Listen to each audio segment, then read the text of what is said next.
आनंद सिंह को पिछले केस में भी जानबूझकर सरकार ने फंसाई है और कहीं न कहीं से सरकार इसमें संलिप्त है और सरकार नहीं चाहती है कि आनंद सिंह को न्याय मिले।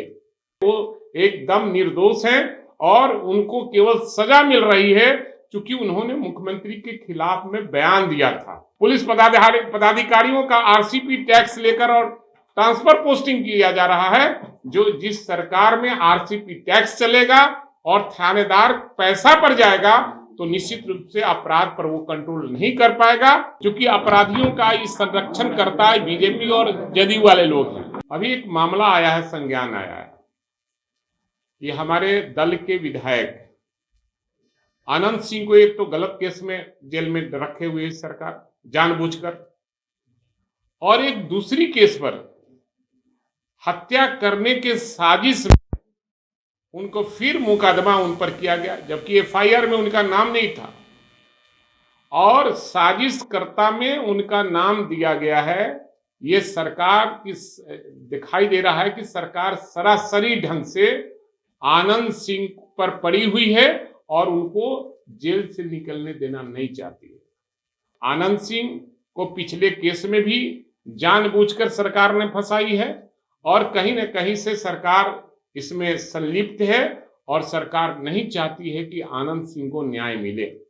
और मैं मांग करता हूं कि इस केस में जहां आनंद सिंह को साजिशकर्ता में नाम दिया है, मैं उच्च स्तरीय जांच करने की मांग करता हूं और आनंद सिंह इस मामले में निर्दोष हैं। पिछले केस में भी निर्दोष थे और केस में क्या है मामला मैं नहीं जानता, लेकिन 2 केस के बारे में वो एकदम निर्दोष हैं और उनको केवल सजा मिल रही है क्योंकि उन्होंने मुख्यमंत्री के खिलाफ में बयान दिया था और बयान दिया था आदरणीय लालू प्रसाद यादव और तेजस्वी यादव के पक्ष में और मुख्यमंत्री के खिलाफ में बयान दिया था, उससे इसीलिए उनको सजा दी जा रही है। और निश्चित रूप से इसमें बड़े नेता जो जदयू के और बीजेपी के हैं वो लोग लगे हुए हैं कि आनंद सिंह को निकलने देना नहीं चाहिए। इसलिए मैं सरकार से मांग करता हूं कि इस केस को अगर आप चाहते हैं कि दूध का दूध और पानी अलग हो जाए तो इस केस का उच्च स्तरीय जांच करे और आनंद सिंह को प्रताड़ित नहीं करे। अगर इसी तरह से प्रताड़ित किया जाता रहा तो हम लोग मानेंगे नहीं, हम लोग रोड पर उतरने का काम करेंगे और इनके जो आका लोग हैं जो क्या कर रहे हैं, अपराध इतना बढ़ गया है, अपराध का ग्राफ इतना बढ़ गया है बिहार में कि रोज हत्या का दौर चल रहा है। मेरे यहां कल बिहटा में हत्या हुई एक स्वर्ण व्यापारी का और दिन दहाड़े लोग मार रहे हैं। आरसीपी टैक्स लेकर थाना प्रभारी का ट्रांसफर पोस्टिंग कर रहा है। पुलिस पदाधिकारियों का आरसीपी टैक्स लेकर और ट्रांसफर पोस्टिंग किया जा रहा है। जो जिस सरकार में आरसीपी टैक्स चलेगा और थानेदार पैसा पर जाएगा तो निश्चित रूप से अपराध पर वो कंट्रोल नहीं कर पाएगा, वो अपराधियों से मिलकर और पैसा कमाने का काम करेगा। क्योंकि ये सरकार अपराधी युक्त सरकार है और अपराधियों को संरक्षण देने वाली ये सरकार है और ये सरकार जब तक नहीं जाती है तब तक हम लोग आंदोलन करेंगे। कई मुद्दे हैं हमारे पास, चाहे वो जातीय जनगणना का मामला हो, मंडल कमीशन को जो पूरी उसकी अनुशंसा है उसको लागू करने का, और जो बैकलॉग लाखों पद पर है उसको भरने का हम लोग ये आंदोलन कर रहे हैं और आगे की रणनीति बनेगी और पूरे प्रदेश में हमारे नेता तेजस्वी प्रसाद जाएंगे और ऐसे लोगों के खिलाफ में, सरकार के खिलाफ में जो हमारे दल के विधायकों को फंसाने का प्रयास किया जा रहा है उसका विरोध करेंगे। क्या ये मुख्यमंत्री जी आज भ्रमण पे हैं, जो गंगा का जलस्तर, पुनपुन का जलस्तर बढ़ा है, कई प्रखंड जो बाढ़ की चपेट में पटना के, तो भ्रमण पे है, इसमें देख रहे हैं वाकई में भ्रमण से सब कुछ निदान हो पाएगा या ये आयास करते हैं, को दिखाने के लिए सरजमीन पर कोई काम नहीं हो पाता है। और अभी हमारे क्षेत्र में, हमारा मनेर में 6 पंचायत है जो बाढ़ से ग्रसित है और पानी वहां भरा हुआ है गंगा का।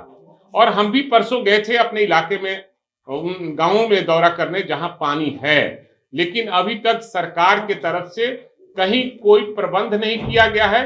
हमने मांग किया है कि सरकार 6 पंचायत को बाढ़ ग्रस्त घोषित करे, और ये सरकार बाढ़ पीड़ितों पर बिहार में कहीं कुछ नहीं कर पा रही है।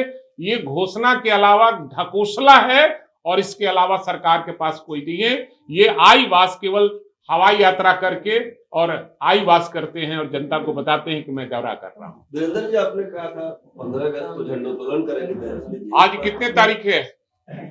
11 तारीख को। आने दीजिए, 15 तारीख को तो बात करेंगे। झंडोत्तोलन कहाँ करेंगे सर, अपने आवास पे या गांधी मैदान? अरे सवाल है कि जब आएगा 15 अगस्त में बताऊंगा। डॉक्टर निखिल ने अपने सरकार पर सवाल खड़ा किया है। देखिए, सवाल खड़ा करना काम है, और दूसरी बात है कि ये एनडीए में सब कुछ ठीक ठाक नहीं है, क्योंकि अपराधियों का इस संरक्षण करता है बीजेपी और जदयू वाले लोग हैं। कुछ ज्यादा जदयू वाले कर रहे हैं, कुछ कम बीजेपी वाले कर रहे हैं, इसलिए सवाल खड़े हो रहे हैं, और इनके राज में अपराध का ग्राफ बढ़ता चला जा रहा है। हर व्यक्ति अपने आप को असुरक्षित महसूस कर रही है, चाहे वो पत्रकार हो, राजनीति करने वाले कार्यकर्ता हो, नेता हो, एमएलए हो, एमपी हो, चाहे पदाधिकारी हो, चाहे वो ठेकेदार हो, व्यवसायी हो, ये सब लोग अपने आप को असुरक्षित समझ रहा है। और हमारे यहाँ कल घटना घटी है, स्वर्ण व्यवसायी का हत्या कर दी गई, अभी भी एक भी पदाधिकारी वहाँ, एक भी अपराधी नहीं पकड़ा सका।